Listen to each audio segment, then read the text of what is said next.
இந்த வீடியோ பதிவு ரொம்ப முக்கியமான ஒரு பதிவு. இந்த வீடியோ ஸ்கிப் பண்ணாம கடைசி வரையும் பாருங்க. நீங்க வந்து நம்மளுடைய சேனலை புதுசா பார்க்கக்கூடிய டாக்டர்ஸா இருந்தீங்கன்னா நம்மளுடைய எக்ஸாம் தமிழ் சேனல், அதாவது எம்ஆர்பி எக்ஸாம் தமிழ் யூடியூப் சேனலை ஃபாலோ பண்ணிக்கோங்க. கண்டிப்பா எம்ஆர்பி அசிஸ்டன்ட் சர்ஜன் ஜெனரல் 2553 போஸ்ட்டுக்கு வந்து எக்ஸாமினேஷன் வந்து முடிஞ்சு நமக்கு வந்து டென்டேட்டிவான ஆன்சர் கீ வந்து இன்னைக்கு ஆன்லைன்ல வந்து வெளியிட்டு இருந்தாங்க. நிறைய டாக்டர்ஸ் ஆல்ரெடி செக் பண்ணிருப்பீங்க. உங்களுடைய மார்க்கை வச்சு நமக்கு எவ்வளவு வந்து எலிஜிபிலிட்டி மார்க், ஸோ அந்த எலிஜிபிலிட்டி மார்க்கை வச்சு நமக்கு ரேங்கிங் லிஸ்ட்ல நமக்கு அதை வச்சு போஸ்டிங் போடுவாங்களா மாட்டாங்கன்ற ஒரு குழப்பம் இருக்கும். கண்டிப்பா இந்த வீடியோ உங்களுக்கு நான் உங்களுக்கு டீட்டெயிலாக சொல்றேன். எவ்வளவு வந்து தமிழ்ல எலிஜிபிள் ஆகணும், உங்களுடைய மேஜர் சப்ஜெக்ட் மெடிக்கல் சயின்சஸ்ல எவ்வளவு மார்க் எடுக்கணும், எது வந்து நமக்கு மெரிட்டுக்கு எடுத்துக்கிடுவாங்க அப்படின்றதையும், ஒவ்வொரு கேட்டகரி வைஸ்க்கும் எவ்வளவு மார்க் வேணும் அப்படின்றதையும் இந்த வீடியோல நான் சொல்றேன். அது மட்டும் இல்லாம நம்ம சேனலை பாக்குறவங்க கீழே டிஸ்கிரிப்ஷன்ல என்னுடைய டெலிகிராம், இன்ஸ்டாகிராம் எல்லாத்தையும் ஃபாலோ பண்ணி வச்சுக்கோங்க. ஓகேவா?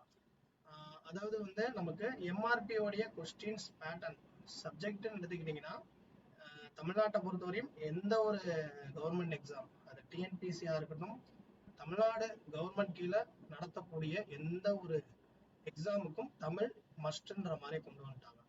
அதே மாதிரியே எம்ஆர்பிக்கும் பாத்தீங்கன்னா தமிழ் லாங்குவேஜ் எலிஜிபிலிட்டி டெஸ்ட்ன்றது ரொம்ப முக்கியமானது. இதோட கொஸ்டின் பேட்டர்ன் எடுத்துக்கிட்டீங்கன்னா 10th ஸ்டாண்டர்ட் லெவலில் தான் கேட்டிருப்பாங்க. தமிழை பொறுத்தவரையும் வந்து 1 hour வைக்கிறாங்க. அதுல வந்து 50 மார்க் மேக்சிமம். இதுல வந்து நீங்க தமிழ்ல பொறுத்தவரையும் தமிழ்ல பாஸ் ஆனா மட்டும்தான் உங்களுடைய மேஜர் சப்ஜெக்ட் மார்க் எடுத்து உங்களுக்கு ரேங்க் வந்து போடுவாங்க. நீங்க தமிழ்ல ஃபெயில் ஆயிட்டீங்கன்னா போட மாட்டாங்க. ஓகேவா?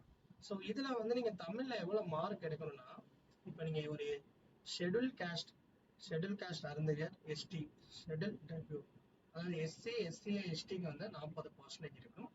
அதர் காஸ்ட்டுக்கும் 40%, அதாவது வந்து ஓசி, பிசி, பிசிஎம், எம்பிசி, இந்த கேட்டகரிக்கு 40%. அப்ப 40%னா எவ்வளவுன்றத நான் அடுத்த ஒரு ஸ்லைட்ல காமிக்கிறேன். அதனால வீடியோ ஸ்கிப் பண்ணாம பாருங்க.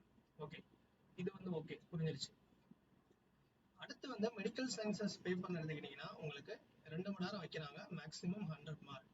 இதுல வந்து நீங்க எஸ்சி, எஸ்சிஏ, எஸ்டியா இருந்தா 30 மார்க், அதர் கேட்டகரி அதாவது ஓசி, பிசி, எம்பிசி ஆனா 35% வந்து 35 மார்க் வந்து எடுத்துருக்கணும். ஸோ அதுதான் எலிஜிபிலிட்டி.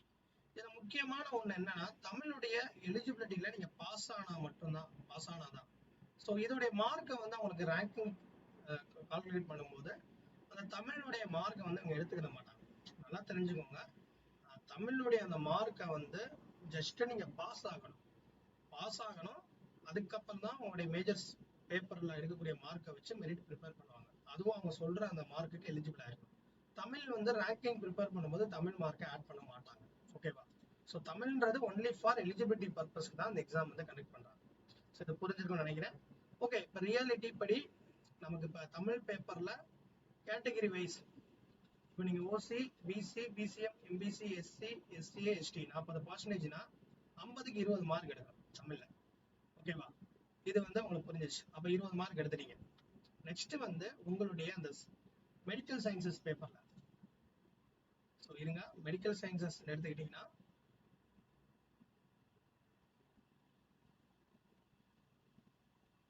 இப்ப நீங்க மெடிக்கல் சயின்சஸ் பேப்பர் எடுத்துக்கிட்டீங்கன்னா ஓசி, பிசி, பிசிஎம், எம்பிசி உங்க 4 கேட்டகரியில இருக்கிறவங்க 100க்கு 35 மார்க்.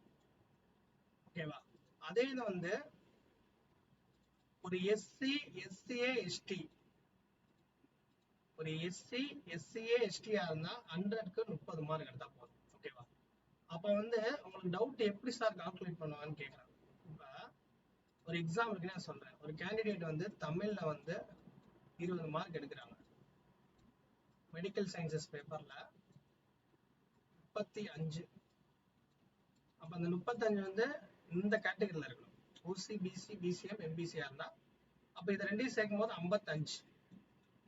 அப்ப வந்து இவங்க வந்து பாஸ், ஏன்னா தமிழ்லயே பாஸ், மெடிக்கல் சயின்ஸ்லயே பார்த்தா அப்ப வந்து 55 மார்க். அப்ப இந்த 55 மார்க் ரேங்கிங்க்கு எடுத்துக்கிற மாட்டாங்க. இந்த மேஜர் சப்ஜெக்ட் 35 மட்டும் தான் எடுப்பாங்க. இந்த 20ல நீங்க பாஸ் ஆயிருக்கணும். புரிஞ்சிருச்சா? அப்ப 20ன்ற அந்த தமிழ் மார்க் வந்து எலிஜிபிலிட்டிக்கு மட்டும் தான் எடுப்பாங்க. ரேங்கிங் மட்டும் எடுக்கும்போது உங்களுடைய அந்த மேஜர் சப்ஜெக்ட்ஸ் மெடிக்கல் சயின்சஸ் தான் எடுப்பாங்க. ஸோ இன்னொரு எக்ஸாம்பிள் சொல்றேன்.